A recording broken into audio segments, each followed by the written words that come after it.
Well, hello everyone, and you join us here today with yet another question. We are, Tom and I, lovers of watches. We like watches, big and small, far and wide, all sorts, but we've heard there are a number of brands out there that people don't really like.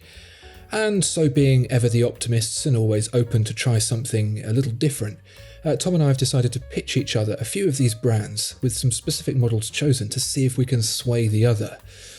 Tom, what have you got for me? Well, the first name on the grapevine of hatred, which often crops up, is MVMT, Movement Watches, or Movement. Yeah.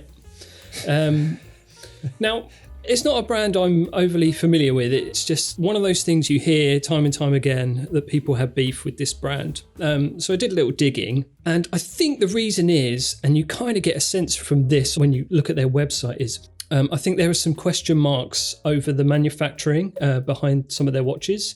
Maybe not so much now, but definitely in the early days, I think there was a belief that they were basically drop shippers. Now, I don't know if you listened to the Same Reply All podcast I did several years ago about drop shipping, but I did. It's basically where you can you can set up a website and it's just basically a go-between between the customer and AliExpress or Alibaba, one of these Chinese Amazon, and they click on a watch on your website and they get one from China, and you upsell them on something that they can get a lot cheaper on AliExpress. But I'm not sure if that's the case anymore. But I must say that I've not had hands-on with any of these watches. This is just my first impressions, and I don't want to, I don't want to cuss too deep. So this is a brand that was started by two guys. If you go on their About Us page, you can see them. There's a bit of a typo on there. That's presumably something insignificant. Obviously, they've spelt movement wrong, but I'm guessing this is nothing really of note. Our flagship line of timepieces sported clean dials with big personalities. Oh, I see. That's quite a crucial thing to understand when it comes to watches, isn't it? It's how to spell watch parts. I get a bit of a Fire Festival vibe from them. I'm sure they're lovely guys. You're going to buy a watch, and actually what you're going to get is a sort of a half-baked ham sandwich. Yeah. But there are a couple of watches on there that really caught my eye and I think are quite interesting. You don't need a Hublot when you can get the Raptor Honey Smoke. I mean, it's a big thing, isn't it? 46.5 millimeters. You definitely notice that on your wrist. So it's a double threat, radical and refined. It's a sports chronograph in a brush grey stainless steel, black sort of grey dial and gold hands. Pretty popping. It's definitely putting me in mind of diesel watches and things like that. Yeah, I would say all of those watches have that kind of flavour where they just feel a little bit fashion watchy, out of the catalogue, off the shelf sort of thing. What sort of prices are we talking? £219? Yeah. So you're looking at between 150 to up to £300 for these watches. For a quartz chronograph in steel, a mineral crystal instead of sapphire. It's not great. I think that's another people's complaint is they're way too dear for what you get. Again, I have not handled these watches, so I couldn't tell you, but they're not chewing your arm off in terms of price. I don't mind the way it looks. It seems perfectly fine. If you like that sort of thing, and if you like that particular design, why not? I don't think they're not hugely offensive. It's definitely a gateway drug. I think we've all been there where we've seen a watch in a jeweller's window that's a couple of £100 that probably most people that we know now would tell us is rubbish, that we see and we think, oh, that's a bit nice. Sure. I quite fancy wearing that. Everyone has to start somewhere, and I see this as being as the starting somewhere step. And I don't think there's anything wrong with that. No, sure. So speaking of starting somewhere, there's a watch in their lineup which caught my eye, and it reminded me of maybe the first watch that I ever bought. It reminded me of an old Kahuna watch I used to have. Do you remember these? No. They're old surf watches, and they were very, very 90s. I don't think they're around anymore. If they are, then I'm not sure where they're hiding. But it's this ocean plastic watch. It's a solar-powered watch made from plastic reclaimed from the ocean. Oh, wow. And it's got a very nice blue wave motif on the dial. It's got this nice pop of lume on the hands and the bezel. And it's got quite a funky fabric strap. I think it's really, really cool. Do you know what? I like that. That has personality. That has a purpose. That has interest. It's more than just we designed a vaguely derivative watch that has no distinguishing features whatsoever. This is actually interesting. I could see me smashing one about on a beach and not really caring, and also feeling like I've accomplished something moral whilst doing it. It's definitely a way to go if your public persona is limping along and people aren't really on your side. It's definitely a good maneuver to go down the noble route and tap into sustainability and ethical shopping. And I wonder if you get to pick which reclaimed plastic yours is made of, because while I'd be happy with some Lego or something like that, something interesting like a car bumper, I would be less inclined to want a watch made out of an old loo brush. It's all beer ring pulls. Is it actually? No, I don't know. Oh, sorry, turtles. It's not. I also see that it's solar powered. Yeah, that's cool, isn't it? That's what turned me on about that Citizen. Yeah, we were talking about that the other day with that Citizen, about more watches being solar powered, and it makes perfect sense. I think when you're creating an environmentally friendly watch, a reusable battery that you can charge up solar powered is great, rather than the little button battery that you throw straight back into the ocean. I don't know what you do. Yeah, definitely. Yeah. But that seems to take that another step further in the, what is it they say? Reduce, reuse, recycle. It touches upon all of those things, doesn't it? Yeah, the Mariana Trench is quickly filling up with old CDs and batteries, so that's good. James Cameron won't even be able to get ankle deep in that at some point. Lames Cameron, I call him. There's also a upcycled rope bracelet as well. So not only do they do watches, but they also do little bits of rope that you can tie around your wrist. Although I'm not so sure about it, because everyone I can see wearing them is drowning. I think if you wear one, you're doomed. If you wear two, you might be able to climb to safety, but I'm not sure how well he's doing. I draw the line at cool bracelets, I think. Are those people wearing them deserve to drown? Yeah, maybe you're right. But yeah, MVMT, a bit naughty in the past, but on the up and up. Probably. Yeah, definitely. I will stamp that as successfully redeemed. Well done, movement. Movement. Good. All right, well. Who do you hate? Well, this is the thing that I have heard, the next brand I'm going to talk to you about. I don't necessarily hate them. I know a lot of people do. I know that by using this brand in the title of this video, with the word hate in it, we will probably get plenty of people watching. Let me see what you think. Hublot. You've heard of Hublot, haven't you? Hublot. They sponsor the football. They do, don't they? And isn't that a shame? I'm sure there are many people out there who like football, but, well, we'll leave it at that. I am a closet fan of Hublot. I hate to say it. I will probably be lambasted by the watch purchasing community, and our show will be blacklisted by everyone who watches it. Hublot is very much a brand that piggybacks off of other people's success, if you like. How so? So in the 80s, gold watches, luxury sports watches, those watches from the 70s that I've not seen too much about before, all of that was all happening. People were loving it. Yeah. And yeah, so this guy, Carl Crocco, in 1980 decided to copy all of that and do his own luxury sports watch in gold. But it had one very special and unique feature that made it stand out above all else. It had a rubber strap. Ooh. Well, in one sense, it's the lamest thing ever. I mention new hat stuff all the time. It's so new hat. Oh, you've seen those sports watches before, but have you seen them with a rubber strap? But we saw how everyone went bananas recently for Rolex putting a rubber strap on the Daytona and on the Yachtmaster. Yeah. And actually, it's a combo that works really well. Yeah. They did this donkeys ago. And so Hublot has really, the art of fusion and all of that business, exploring materials and shapes and things like that work well together. They've been less about the watchmaking itself and more about style, and I think that's where a lot of the hate comes from. I mean, that and using cheap movements and charging a lot of money for them is also a problem that they have. But what you have to remember is the kinds of people who are thinking of buying a solid gold watch with a rubber strap, they don't care. They don't care if it's 3 or 13 or 30,000 pounds. They see the watch, they like the way it looks, and they buy it. So I think it's worth considering these watches with a different lens.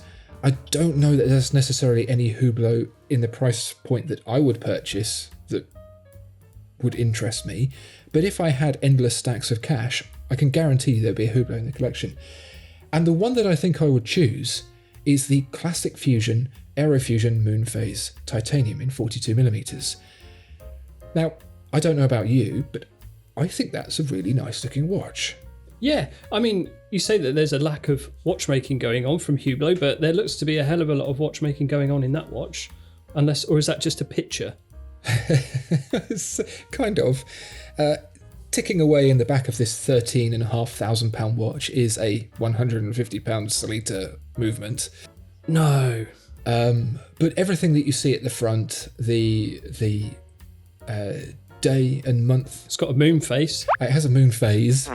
It has the date, it has the day and the month. Everything dial side, that module there is all extra. And yes, it's not, the movement's not finished to the levels of a Patek Philippe or a Lange that you could get for the same price. But I like it. I think it has a blend between classicism and industrialism that works really, really well. And I think that's what people need to understand. It's like the price and what you get for that price, don't worry about it. If that's your concern, it's not for you. If you think it looks cool, brilliant. Add it to your collection of 20 plus watches that you already have. But I love it. I love the detail going on behind the crystal.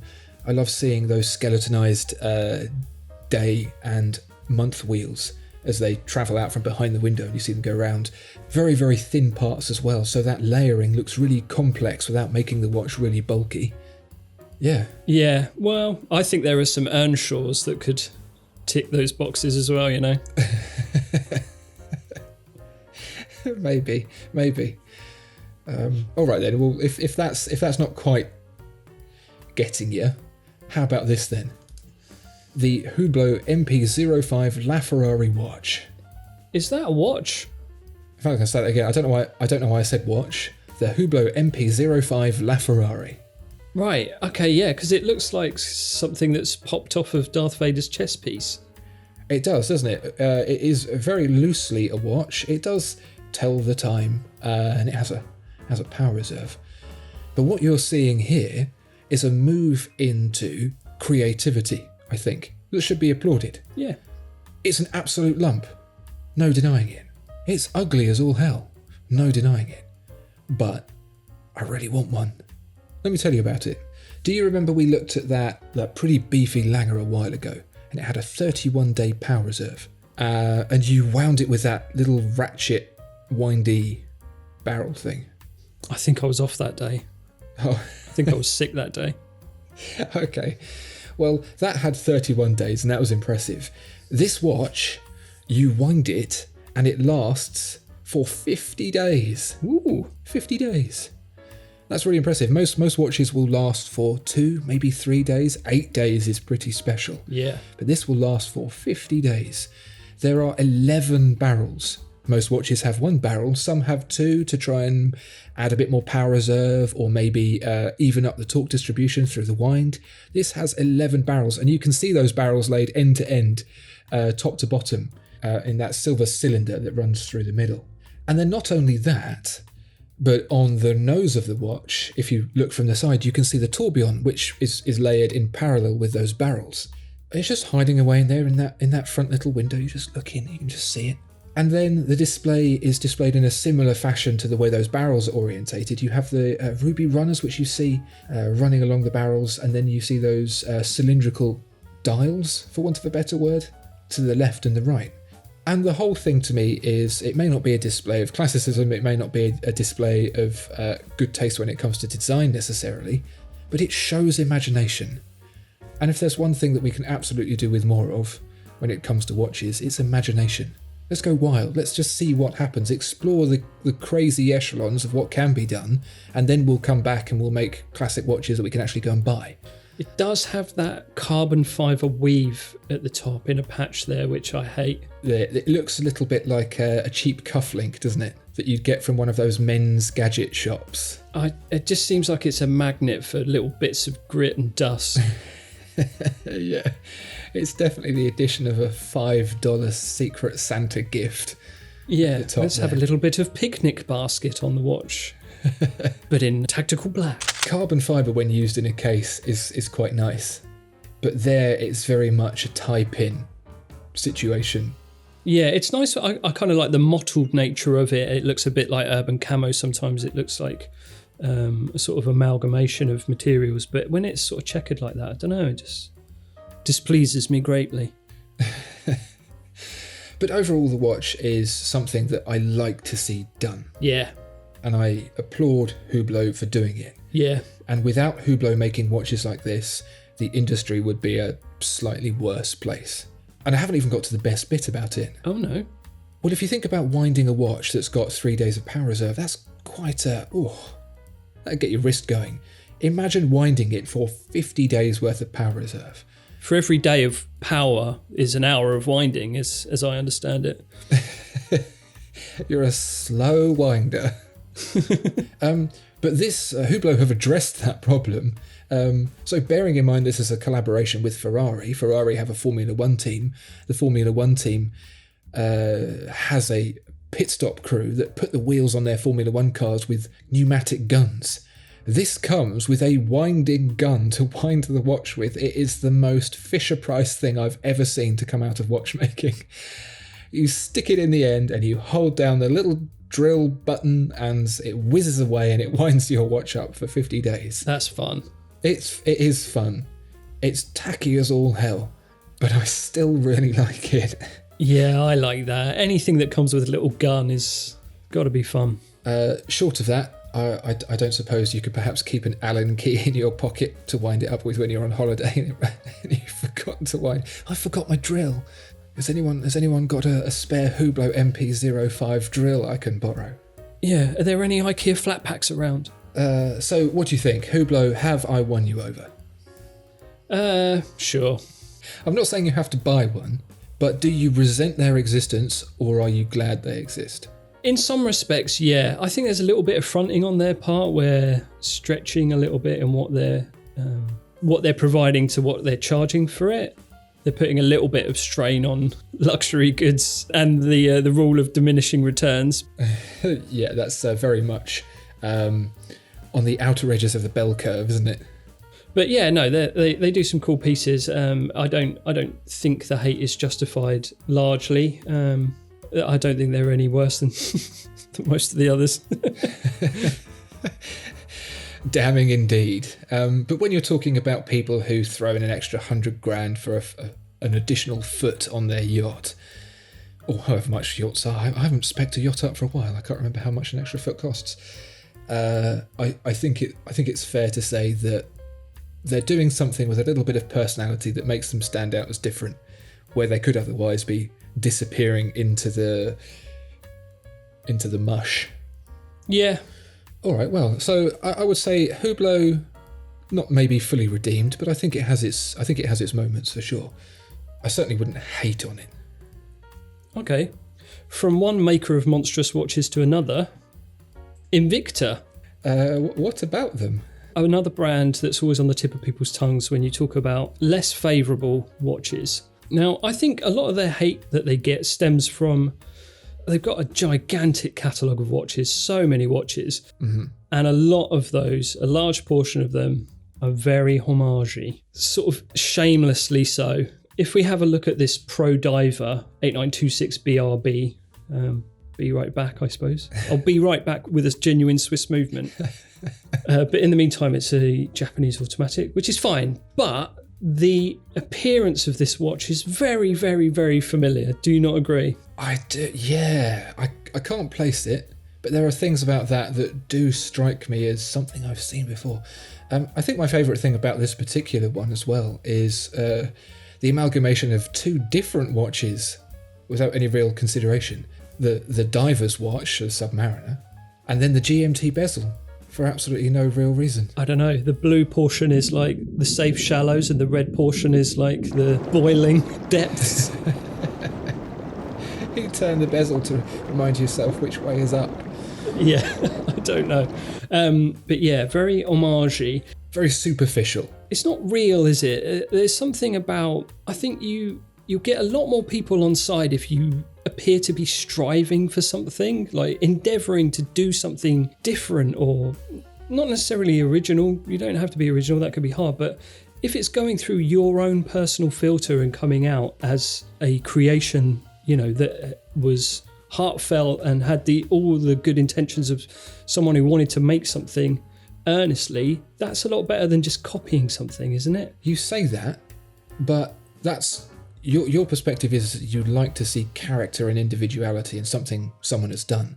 But there are many, many people out there who just want something that looks familiar, feels familiar, is something that they can have and enjoy and not worry about and go back to time and time again. And sure, all of the superheroes seem like the same, and sure, all of the films keep repeating themselves, but people like Marvel for some reason, and they would probably like one of these.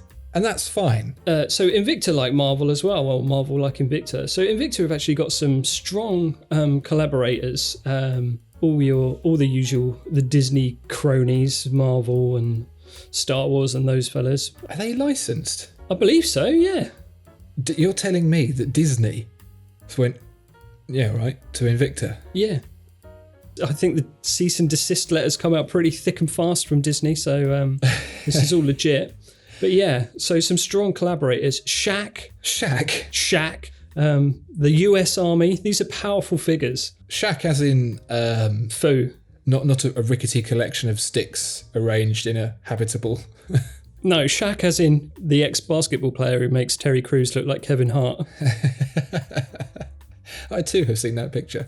So, yeah. But one bizarre collaboration which I want to pull up as an example is the Beavis and Butthead watch. Wow. So Beavis and Butthead, that very hot property, hot ticket item, that, really, really good. Beavis and Butthead, yeah. Well, you can say cult heroes, but yeah, not exactly on the forefront of entertainment at the minute. But yeah, there's a couple of models, one in sort of black and white and then one in their kind of burger world colours. But what I thought was interesting about this is Beavis and Butthead are not a couple of characters that you would want associated with your brand. They fly in the face of good taste. But then what that made me think is like, well, so does Invicta. Well, all I know about Beavis and Butthead, because I never saw it, was that I wasn't allowed to see it. And I feel like Invicta watches are the kinds of watches that my parents wouldn't allow me to wear either. Yeah, Beavis and Butthead back in the day came with many warnings, not suitable for anyone, that sort of thing. They're crass, vulgar, sleazy. Mm-hmm. But actually, I think at the core, the show itself was very misunderstood. It's very anti-establishment. It had this sort of rebellious social commentary on pop culture. And I think you could probably apply that to Invicta as well. These are big pieces, big monstrous watches. When you move away from their homage output, some of their things are very, very characterful, I suppose you could say. Are you saying that Invicta is basically trolling the industry? I don't know. Maybe they are. Maybe they're. Some of the watches I've seen, it looks like they're doing it on purpose. When someone, when a dad gets a bit of cream on their face and the kid's like, you've got cream on the face, and the dad goes, where? And smears more cream all over their face. That's what Invicta are doing. Invicta, your watches are really big and ugly. Are they? Well, how about this one? Which is even bigger and uglier. No, that's worse. Oh, is it? Yeah, I mean, or like Beavis and Butthead, they're just watches for dill weeds and fart knockers. I'm not sure. I don't know, but I'm glad this exists. I feel like my day has been brightened up by being made aware of this watch's existence.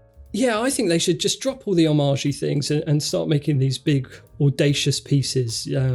I bet their boutiques are loud, aren't they? I bet they're pumping music when you go in there. It's just sort of assault on the senses is the vibe I get from Invicta. Yeah, the whole thing will smell like strawberry vape. They have that cruise that they do every year where all their fans, and they have a very dedicated following of people, collectors that devour these pieces. And every year they all get together on a big boat and it looks like the last days of Rome, but with glow sticks. But we think we're right. Maybe they think they're right. It's a bit like religion, isn't it? There are lots of different religions and lots of different gods, and they all think their one's the right one. Who knows? Live and let live. Yeah, no, fair play to them. I'm not dissing anybody. I'm just saying this is an acquired taste, and if you love it, go for it. If you don't, fair enough too. You're certainly not going to get a Beavis and Butthead watch anywhere else. Yeah, I mean, I'm glad that exists. Yeah, it needs to. It sort of needs to, doesn't it? It sort of blows away some of the fart sniffing that happens around some Patek collectors and things like that. At some point, you have to have your yin and yang, don't you? Your Agent Smith to your Neo. Otherwise, it's going to get all stanky up in here. Just like the Invicta cruise.